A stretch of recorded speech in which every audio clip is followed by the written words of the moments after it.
Hey everyone, and welcome back to Uncle Sam Fun English. I'm Theus. And I'm Belle. Ready for another useful lesson? Absolutely. Today we're tackling how to stop translating and speak English automatically. It's so frustrating when you have to think in your native language first. We'll show you how to think directly in English and speak fluently. Let's dive in. So Belle, why do so many English learners struggle to speak fluently without translating in their head first? Well, Theus, it's a really common problem. Many learners get stuck in a translation loop, constantly converting English into their native language and back again. This process slows them down significantly.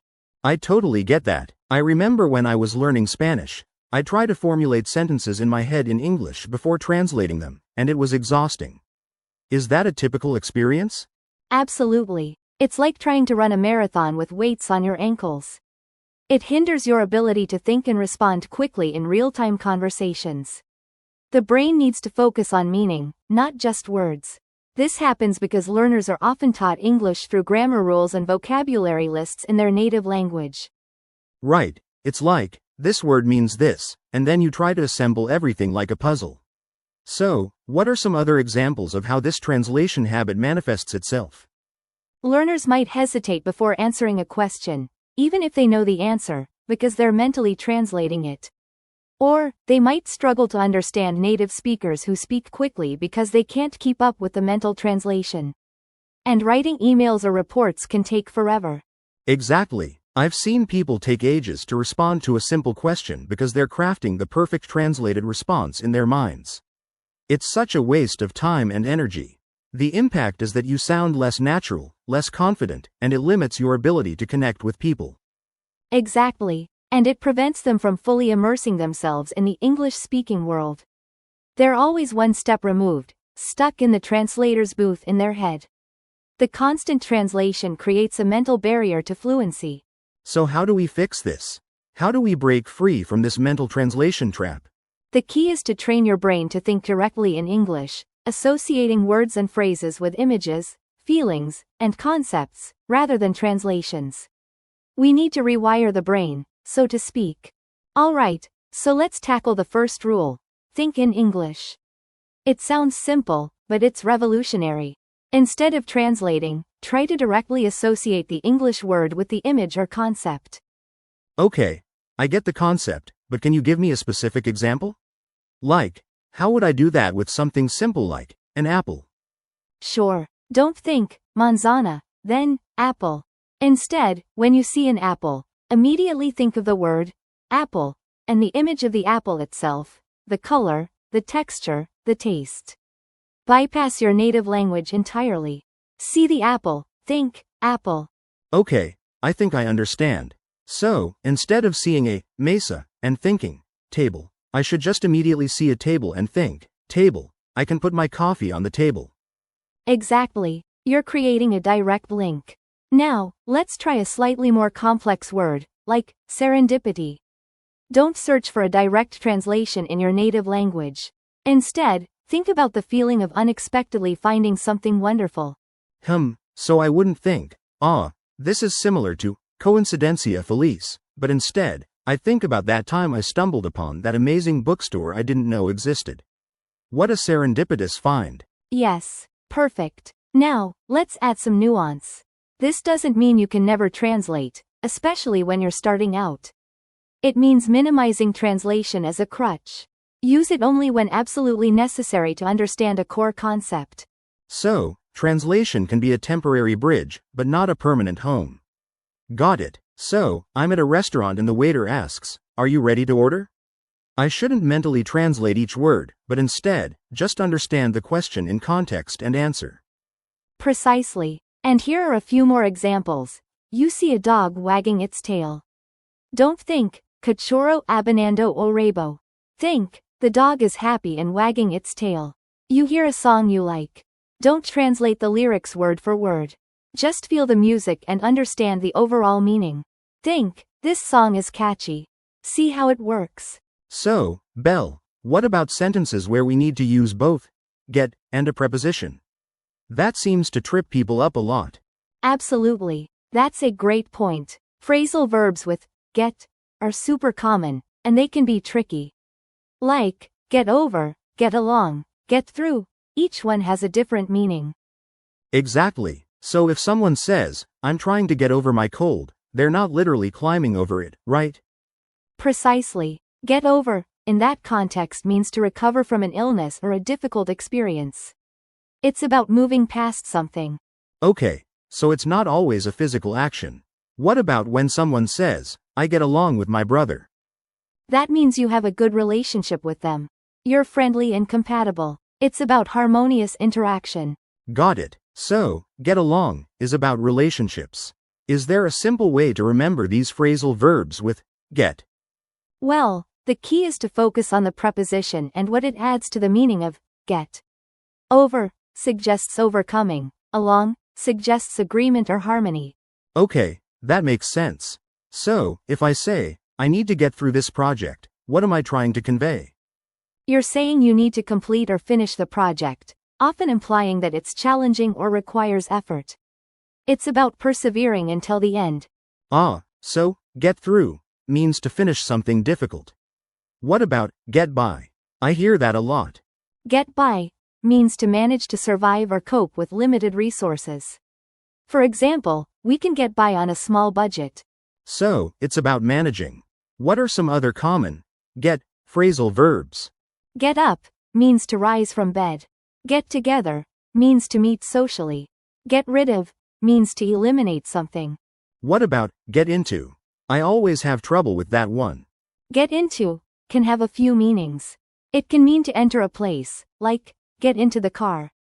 But it can also mean to become interested in something, like get into a new hobby.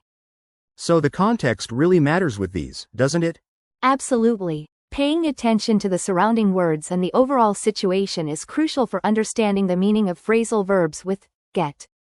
Sometimes, even if you know the grammar rules perfectly, you might still struggle with idioms. They don't translate literally. Let's say you hear someone say, break a leg. Right, if I translated that, I think someone was wishing me harm. Exactly. It means, good luck. So, instead of trying to find the direct translation, try to understand the meaning within the context of the situation. And if you're finding this helpful, don't forget to subscribe to Uncle Sam Fun English. It's a great way to support our work and get more lessons like this. Absolutely. Plus, we have new videos every week. Now, let's say you're at a restaurant and the waiter asks, are you ready to order? Don't overthink it. So instead of mentally translating each word, I should just focus on understanding the core question, which is whether I want to tell them my food choices. Precisely. And you could simply say, yes, I am, or I'll have the steak, without needing to translate the perfect wording from your native language. What about slang? That's even trickier to translate directly. Slang is tough. For example, if someone says something is on fleek, it means it's perfectly styled or looking great. You wouldn't find that in a textbook. Oh, I've heard that before. So instead of translating on fleek, I should try to understand from context that it means something is awesome? Exactly. And the best way to learn slang is by listening to native speakers and paying attention to how they use it. Movies and TV shows are great resources. So, to recap, stop focusing on word-for-word translations and start focusing on understanding the overall meaning and context. Sounds good. Precisely. Think of it like learning to swim. You can read about swimming all day, but you won't learn until you jump in the water and start practicing. That's a great analogy. So how can we practice this? What are some strategies for breaking the translation habit? One effective technique is to think in English. Force yourself to construct your thoughts directly in English instead of translating them in your head. That sounds challenging. How do I even start to think in English when my native language is so ingrained? Start small. Label objects around your house in English. Narrate your daily activities in English, even if it's just to yourself. I am brushing my teeth. Okay, I can try that. So instead of thinking, estoy cepillando mis dientes, I would force myself to think, I am brushing my teeth. Exactly. The more you practice thinking in English, the more natural it will become, and the less you'll rely on translation. It's like building a new pathway in your brain. What about when I encounter a word I don't know? My instinct is to immediately translate it to understand. Instead of immediately translating, try to guess the meaning from the context. If someone says, "The weather is balmy today," can you infer what balmy means? Maybe it means pleasant or mild, since weather is usually described as hot, cold, rainy, etc. Balmy probably fits in with the positive adjectives. Correct. You can also use a monolingual English dictionary to find the definition in English, without relying on your native language. That's a good point. Seeing the definition in English will probably help me understand the word better in the long run. Absolutely. And don't be afraid to make mistakes. Everyone makes mistakes when learning a new language. The important thing is to learn from them and keep practicing. What if I'm in a situation where I really need to understand something quickly and accurately? Is it okay to translate then? In those situations, a quick translation can be helpful as a temporary crutch. But try to immediately rephrase the information in English to solidify your understanding. So, translate to understand in the short term, then switch to English to internalize the meaning. Exactly. Think of translation as a tool, not a habit. Use it strategically, but don't rely on it as your primary way of processing information. This has been super helpful. So, what's the key takeaway for avoiding translation? The key takeaway is to immerse yourself in English as much as possible, think in English, and focus on understanding the overall meaning rather than individual words. Let's practice. I'm going to give you a situation, and you tell me what you would say naturally, without translating from Portuguese first. Ready? Bring it on, Belle. I'm ready to ditch the translation crutch and embrace my inner native English speaker. Lay the situation on me. Okay. Imagine you're at a coffee shop, and you want to order a latte with oat milk and an extra shot of espresso. How would you order? Okay, let's see, I think I would say, I want a latte with milk of oat and one more espresso, please. Is that right? I tried not to translate. Almost. It's understandable, but a native speaker would say something more like, "Can I get an oat milk latte with an extra shot, please?" Notice the flow. Can I get, is much more natural than, I want. And, oat milk, instead of, milk of oat, makes sense. It sounds more concise. Exactly. And the, extra shot, just flows better than, one more espresso. It's about efficiency and common phrases. It's also about the asterisk order of the words. So, can I get an oat milk latte with an extra shot, please? Got it. It feels much smoother now that I say it out loud. Perfect. Let's try another one. You're at a restaurant, and you accidentally bumped into a waiter carrying a tray full of drinks. What do you say? Oh no. Okay.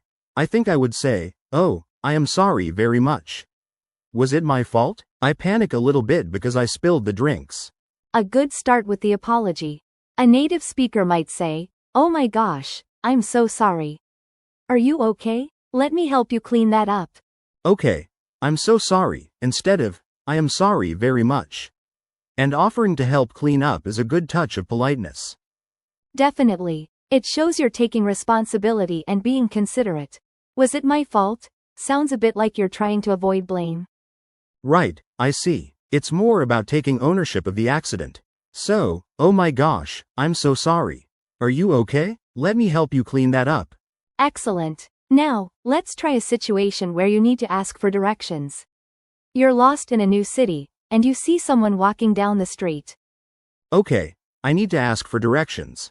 I think I would say, "Excuse me, you know where is the museum, please?"